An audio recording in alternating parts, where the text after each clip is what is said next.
dropping some knowledge and a little love. This is the Fire on Your Head podcast with your host, Steve Bremner. Steve Bremner, missionary to Peru and blogger at stevebremner.com. The podcast where we tackle gray areas your pastor doesn't talk about. Ladies and gentlemen, Steve Bremner. Greetings. Welcome to Fire on Your Head. I'm Steve Bremner, and I'm your host for this episode. Every episode, really. And it's been 2 months since I've posted something. Seems to be a pattern I'm following where I take a while to post an episode, and then I begin the most recent episode apologizing or explaining why it took so long. So I'm just going to get straight to the point. Today's episode is a bit different than normal. It's not even an interview, and it's certainly not going to be a very long monologue type of episode. The last time I was talking with you guys, I was describing my weight loss and comparing it to speaking in tongues. And I don't know if you guys are sharing it on social media or what, but it's got an unusual number of hits for even an interview type of a popular interview episode. I don't know what's going on, or if because it's the most recent episode for so long that if people come to check out the podcast, that's the one they try because it's at the top of the list in their podcatchers. So, gonna save updates for later. It's February. It's the middle of the summer down here in Peru. In about a month, our school starts up again. And I've been kind of hibernating a bit. Going to bed at like 3 a.m. and getting up at 11 so that I can take advantage of recording time in the wee hours of the night when everybody's asleep and there's no construction going on behind my house. So, and Jamina's been home a couple days of the week, now that her pre-nursery or whatever it's called here. It's called Nido, but I don't know what the translation for that is in English. That ended at Christmas, and she's been home several mornings of the week, so I'm not able to do it then. And there's construction. They're doing something at this property right adjacent or kind of diagonally behind us. And every time I try recording while they're working, later I have to re-record segments of it, or it's just not recoverable. So I've been doing it at night when everyone's asleep and there's nobody banging away with jackhammers or anything next door. And as a result, I need to sleep or try sleeping in the next day, So I'm not able to record during that stuff, but have to try sleeping through it. And being the light sleeper that I am, it's pretty difficult. So I've only got so many hours in a day. I've kept going to the gym. I've not lost a lot more weight since the time I told you guys I had lost like 25 pounds or so. Kind of plateaued a bit and maybe lost 1 or 2 kilos more since then. But I've been continuing to work out, continuing doing spinning class, continuing to just pour water, sweat out of all the pores on my body, and just feeling great, eating better. In fact, yesterday I ate a salad for the first time. I don't know how I did it other than there was like some kind of granola on it, and it was weird, like not the lettuce, the salad lettuce kind, but the weird dark green stuff, and it had some kind of what do you call that stuff? I'm so new to this world. Salad dressing. The dressing was sweet. It wasn't like a real salad dressing. I don't know how it was made, but gosh, I mean, if salads are like that, then I can do that. I can eat this. This was definitely prepared for people with a sweet tooth. It was at a marriage, what do you call it? Retreat. There was a couple from the United States, Steve and Cozy Dixon, and they've got a missionary here who's planted a church with the Multipliers Network. And, a month or so ago, we got invited to attend this overnight Friday to daytime Saturday seminar or retreat for couples at a nice hotel in downtown Lima. Well, not really downtown Lima, but it's San Isidro, really upscale area, like probably the richest area of Lima. And most of the funds paid for by the people putting this on. So the missionary couples, we just had a small portion to pay. And so went to that, and every meal was really healthy. And I thought, okay, fine.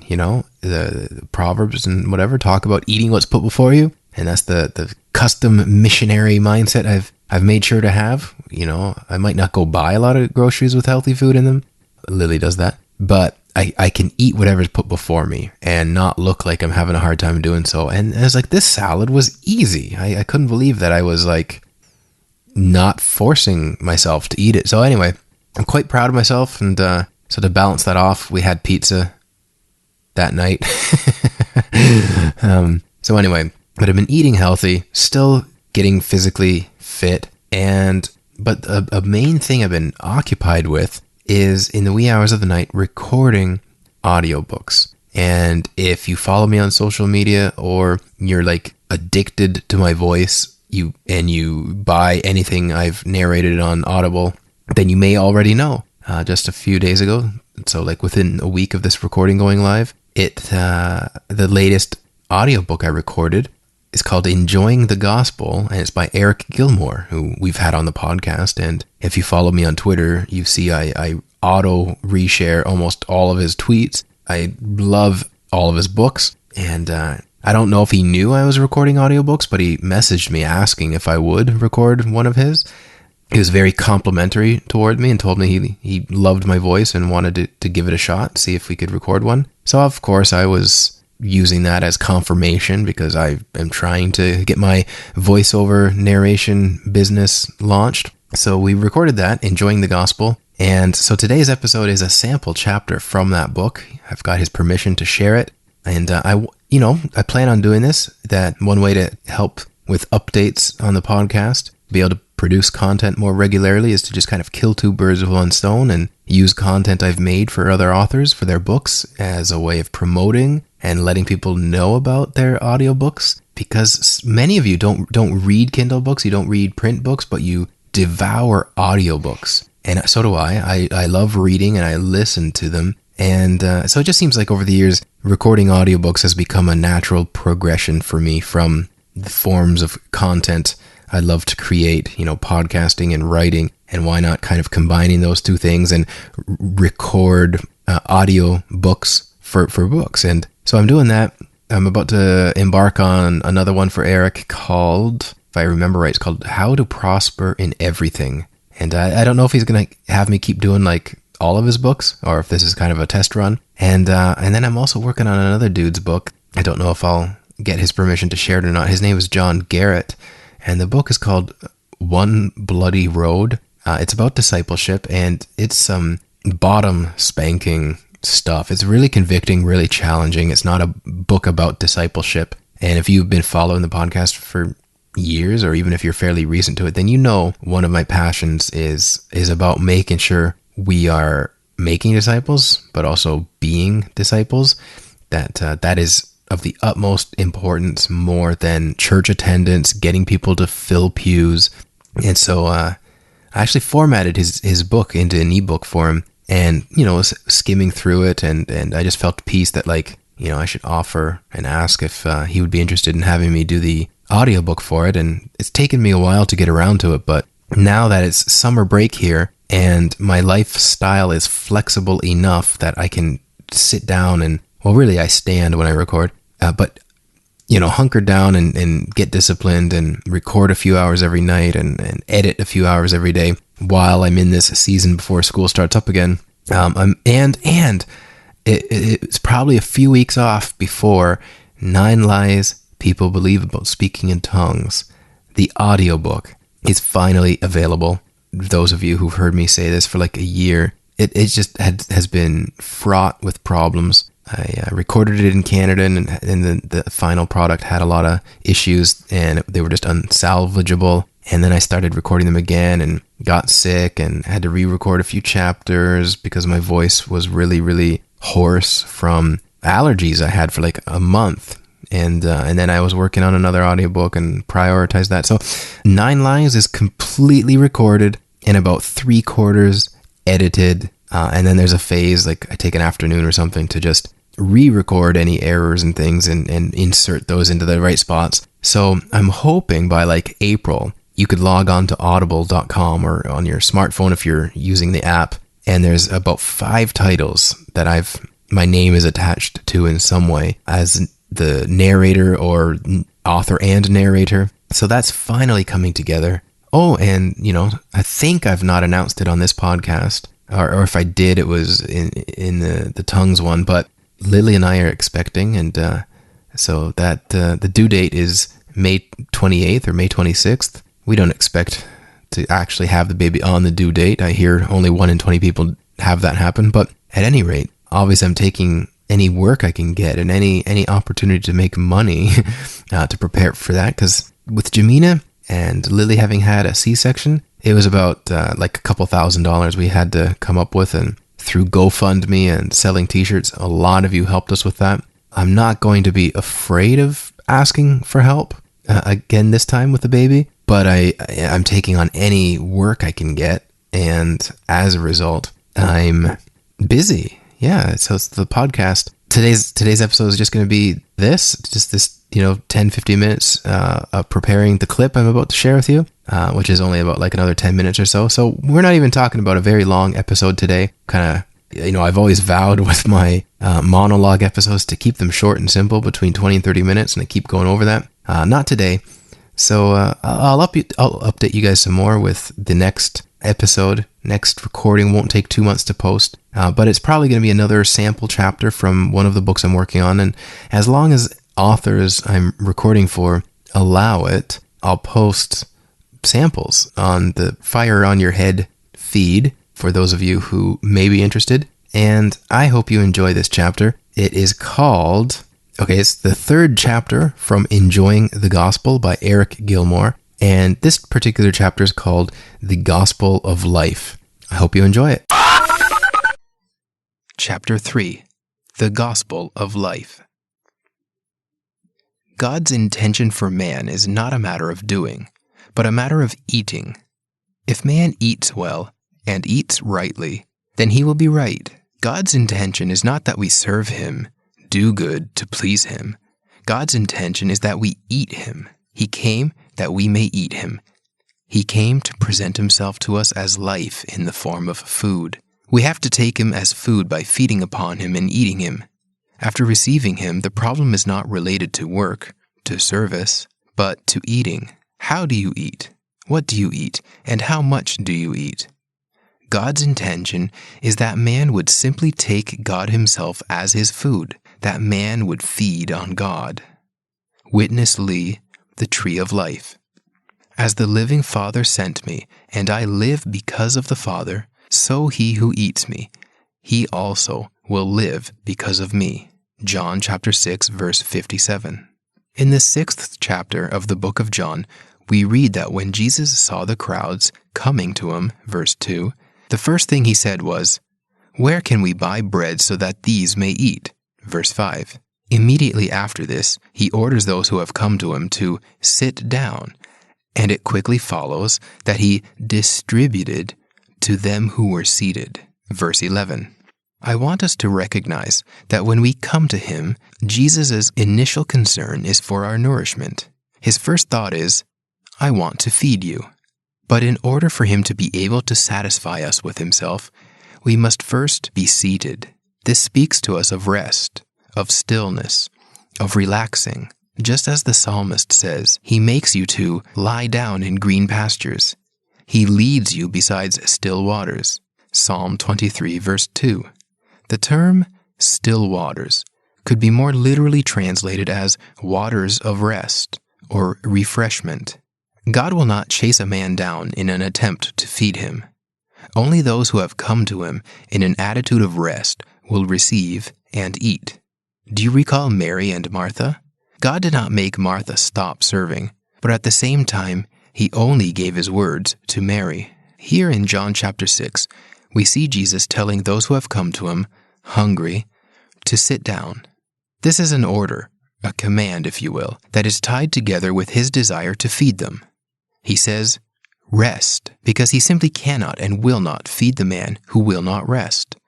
That man who refuses to relinquish all of his cares, activities, and efforts to wait upon the Lord in simple trust. That is why the scriptures are clear to point out that he gave to them that were seated. We must obey this serious command from the Lord if we are to partake of the bread that both he himself is and gives. It is significant that Christ himself gave the bread, which means that the bread issued out from his person and presence.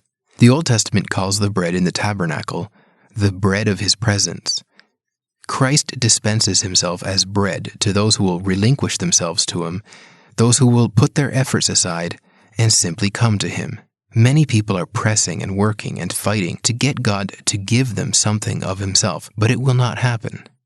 We must recognize His desire to feed us, obey His command to rest, and then receive in His presence that supernatural bread from His own hand. One time I had a short break at work and was looking for a place to eat my lunch. The only place I could find was a long picnic table occupied by several young people with books. I shamelessly joined them at the table and quickly found out that they were culinary students studying and sharing recipes from their cookbooks. As I watched and listened, I perceived something. In the midst of their pictures, conversations, opinions, and knowledge about food, not one of them actually had any food at all. Dear listener, this simple story brings to life a major issue that is dangerous to the church. Talk, study, books, materials, and knowledge we have, yet too many of us are starving to death with memorized recipes and cookbooks. We memorize scripture and cling to our Bibles with dogmatic belief, yet we stumble about malnourished and lifeless like the rest of the world. Sadly, this describes a large part of the church. If I found a man dying of hunger, I wouldn't be able to save him by giving him recipes or describing food to him. Even the greatest chef in the world will die if he doesn't eat food. He cannot draw an ounce of sustenance from his knowledge, experience, materials, books, or teachings. Men are dying in their marriages, suffering in their addictions, and wasting away from a lack of faith as they look to ink and paper alone for salvation. Man's desperate need is actual nourishment. So here comes Jesus, who calls himself the bread that comes down from heaven, verse 41. He is the bread that came down and the bread that comes down. There is a continual coming down, or shall I say, an endless begetting of the Son by the Father. We do not live just because we ate Him at one time. We must live our lives by eating Him. What does it mean to eat? It means to receive nourishment. What does it mean to be nourished? It is to be sustained and supplied with all that is needed for life, health, and growth. In Matthew chapter 22, verse 2, Jesus likens the kingdom of heaven to a feast. A feast is a celebratory time set aside to receive nourishment by eating. We have been invited to a life of feasting upon Jesus, a life of enjoying Christ as our nourishment. The way of living in the kingdom of God is receiving all that is needed for our spiritual life, health, and growth by eating the bread of heaven. In this kingdom banquet, Christ is both that which is celebrated and consumed. He Himself gives us Himself as spiritual life and spiritual health. He is the means by which we grow.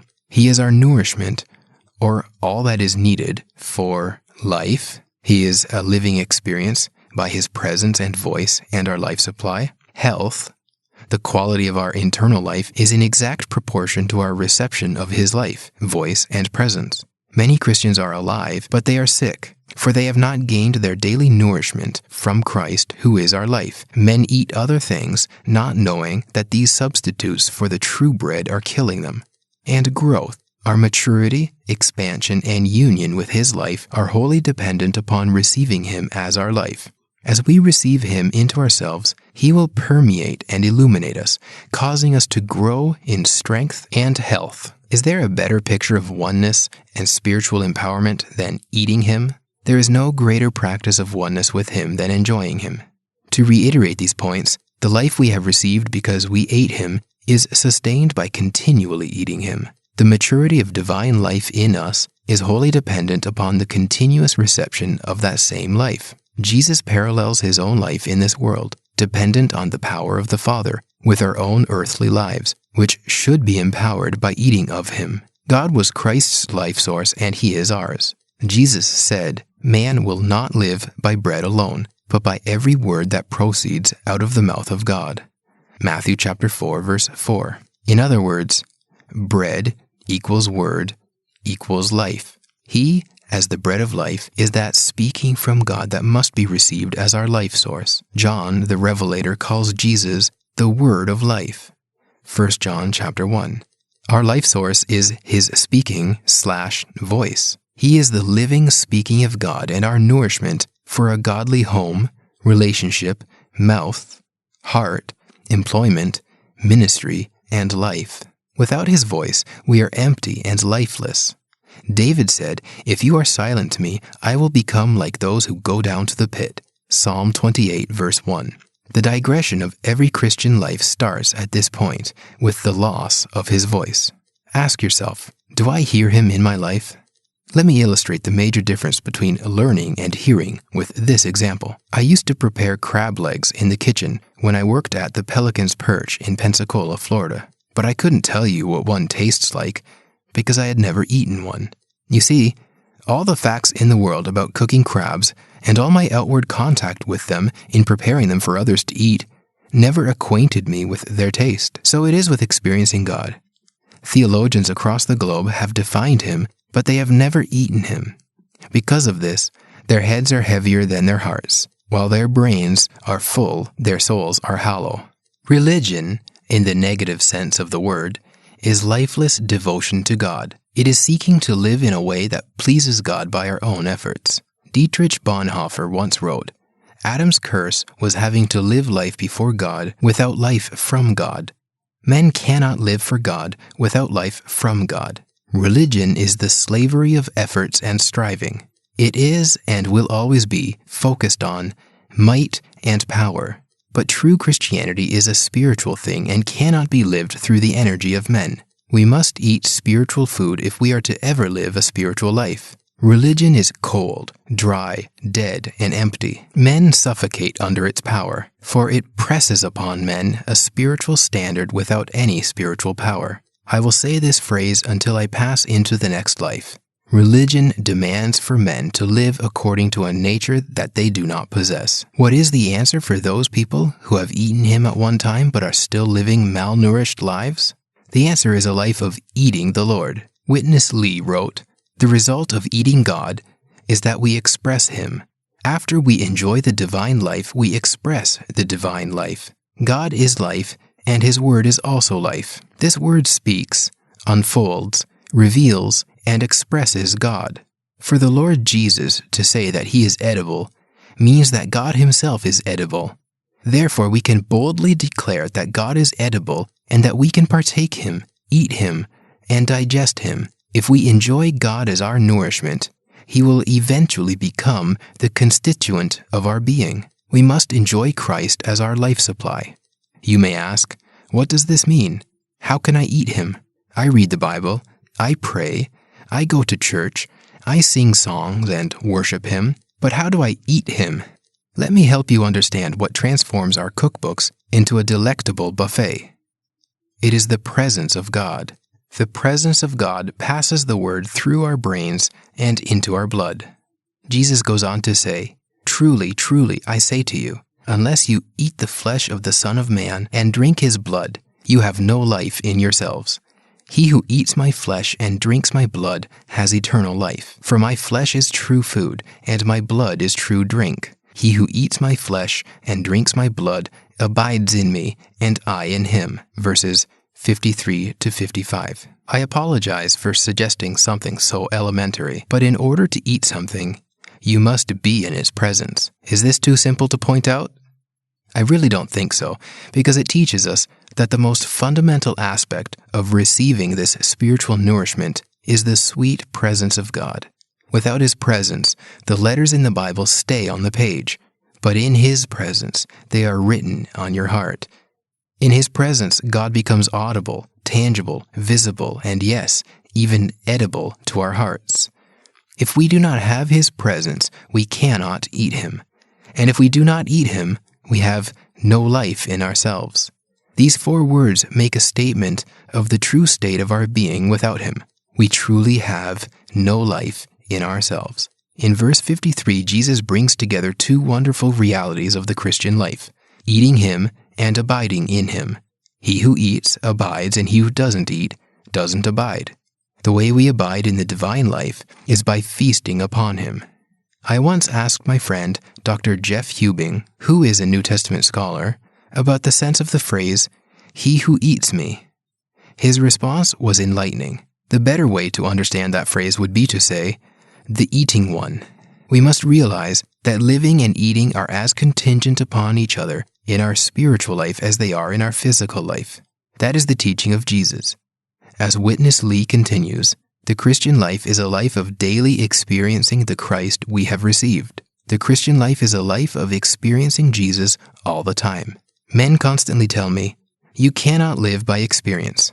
But my response will always be the same. Without experience, we don't live.